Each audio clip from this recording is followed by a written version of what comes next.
ओम तप्तचामीकराभाजवह्नये विश्वकर्मणे नमस्तमोऽभ्यनिघ्नाय रवये लोकसाक्षिणे। नमस्ते। मासविशेषः भाद्रपदमासः August 23तः September 21 पर्यन्तं भविष्यति।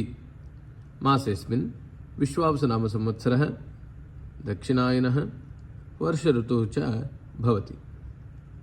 विस्तारेण भानुवासरे 24 दिनाङ्के चन्द्रदर्शनम्, इन्दुवासरे 25 दिनाङ्के स्वर्णगौरीव्रतम् एवं वराहजयन्ती च। मंगलवासरे 26 दिनाङ्के श्रीवरसिद्धिविनायकव्रतम्, बुधवासरे 27 दिनाङ्के ऋषिपञ्चमी व्रतम्, भानुवासरे 31 दिनाङ्के राधाष्टमी। इदानीं सेप्टेम्बर् मासः।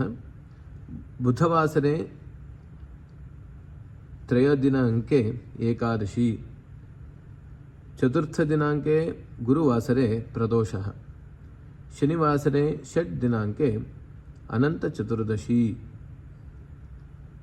भानुवासरे 7 दिनाङ्के पूर्णिमा, इन्दुवासरे 8 दिनाङ्के पितृपक्षस्य प्रारम्भः। आगामि 15 दिनानि पितृप्रीत्यर्थं तेषाम् उद्दिश्य दान तर्पण श्राद्ध इत्यादिकं करणीयं, तेन पितृदेवताः प्रीताः भवन्ति।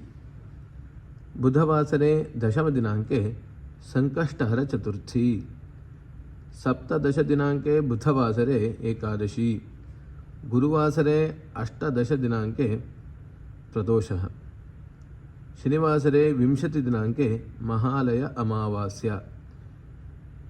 पितॄणाम् उद्दिश्य एतस्मिन् दिने अवश्यं पितृतर्पण श्राद्ध इत्यादिकानि करणीयम्। भानुवासरे 21 दिनाङ्के अमावास्या। नमस्ते। एतत् भाद्रपदमासमधिकृत्य संक्षिप्तविचाराणि।